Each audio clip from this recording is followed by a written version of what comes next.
When people first meet me, they make a lot of assumptions. Mostly that I'm a cisgender straight woman and that my name, Ugla Stefanía Jónsdóttir, is incredibly long and impossible to pronounce. They aren't wrong about the name, but if you've read anything about my work or if you've looked me up online, you'll soon find out that I'm trans. When people hear that I'm trans, they often say to me, but you don't look like a trans person. I never would have guessed. But being trans is being like me, because I am a trans person, so this is what a trans person looks like. I grew up in Iceland, in a farm in very rural Iceland, which meant that I grew up in isolation from most of society. So instead of growing up in a big city with loads of people, I spent most of my time with my family and the farm animals, which I do count as a blessing in so many ways. But even so, I knew growing up that I was never going to conform to what it meant to be a boy. And when I started school, I was quickly branded as the sissy of my class. And as I grew older, everybody was convinced that I was a gay man, even if I knew that that wasn't the case. Immediately as I came out at age 17 as trans, I had never actually seen anyone like me. And when I came out in the small town that I was living in at the time, it meant that overnight, everybody knew who I was.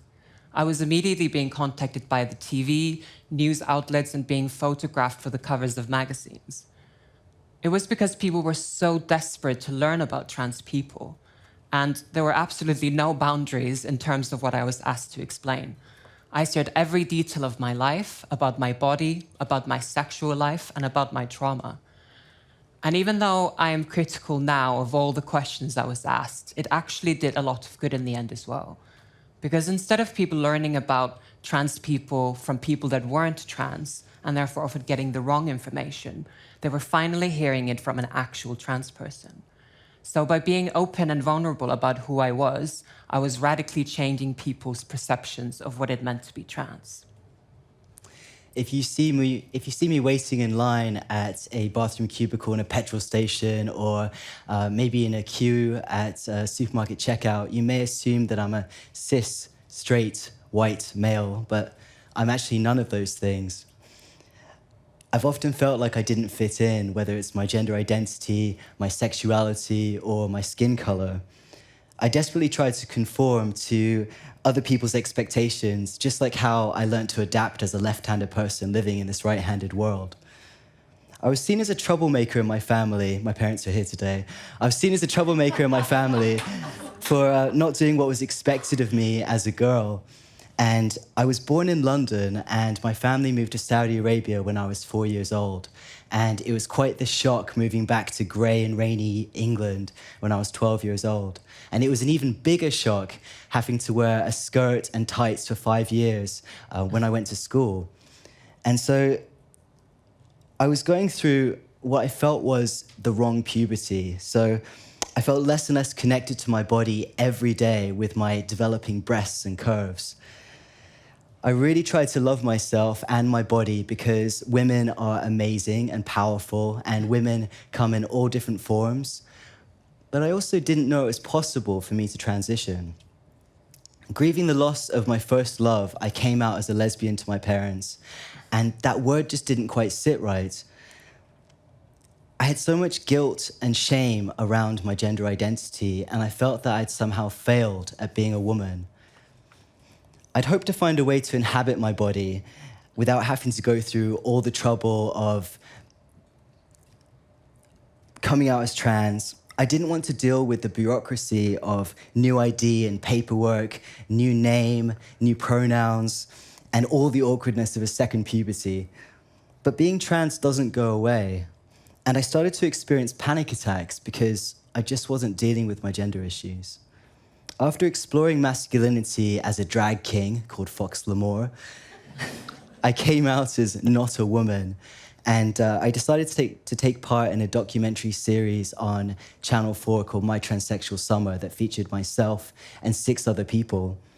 And this was the first time that many people in the UK had experienced what it was like to see trans people speak openly about themselves, their bodies, and their lives.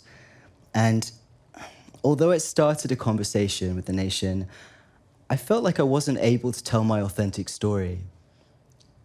During filming, I began talking about being non-binary, and that means not identifying as a man or a woman, but somewhere outside of that binary. And so my gender identity is non-binary, and my presentation, my gender expression is more masculine.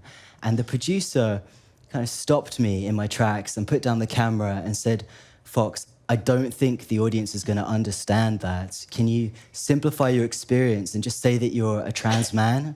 Can you say that you're female to male, she to he?" So after the show, as a form of therapy, I bought a secondhand camera from a guy at a fast food outlet in King's Cross. And I teamed up with one of the other people on the show called Lewis, and we started making films about trans people around us.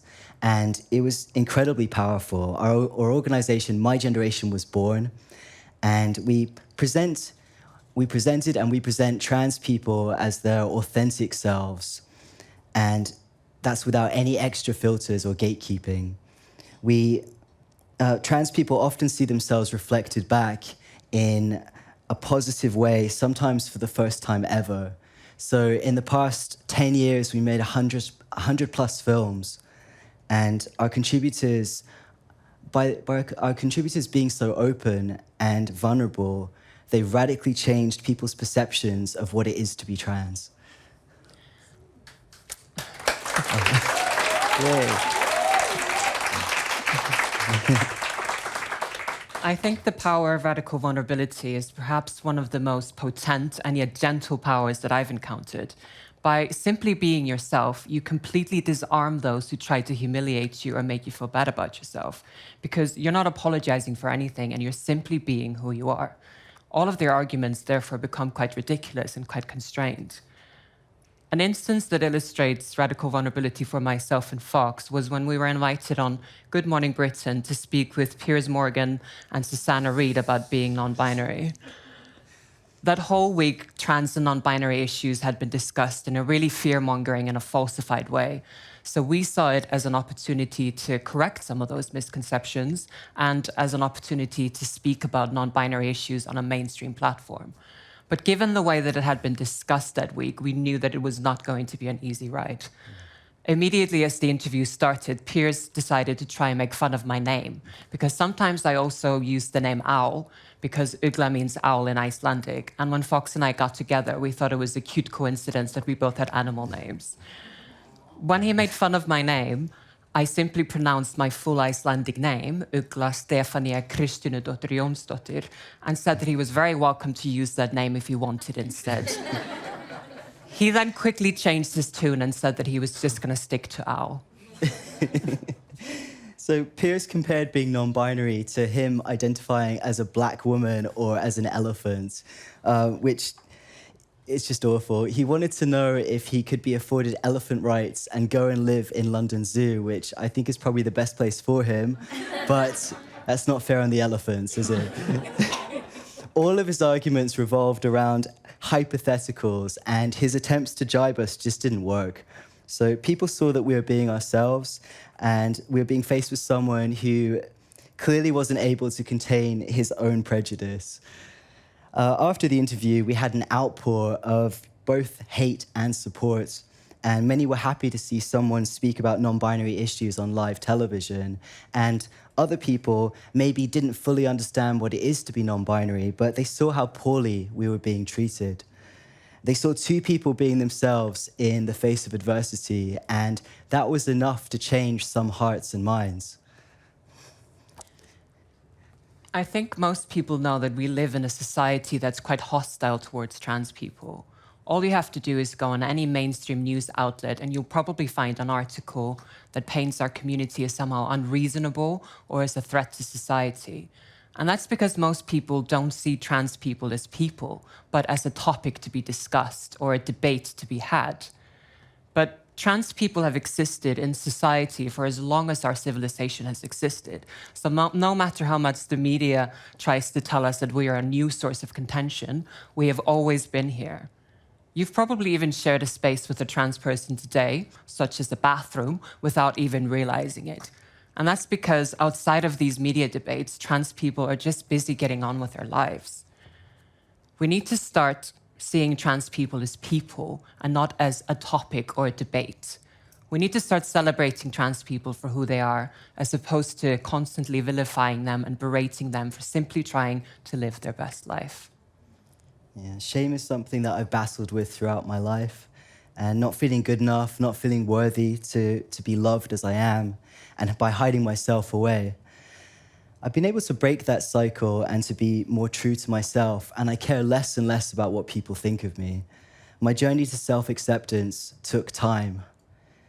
I knew I couldn't keep going on as I was because I felt like I had no place in this world.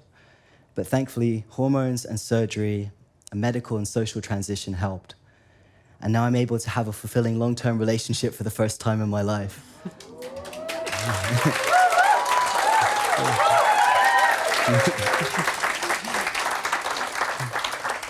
So being myself unconditionally has made me confident and more assertive about things that I really care about.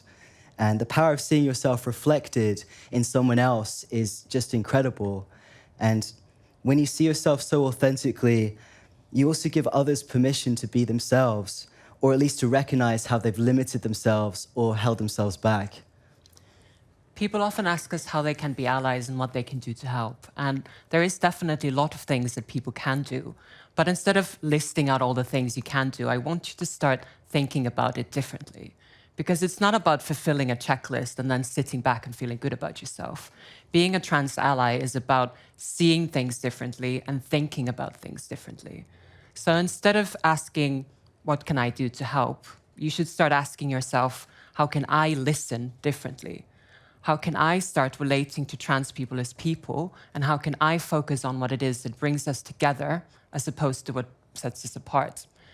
How can I start relating to trans people as someone I communicate with, as someone I work with, as a family member, as a friend, and as someone that I love?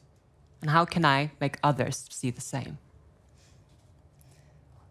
All people deserve to feel loved and safe enough to express themselves.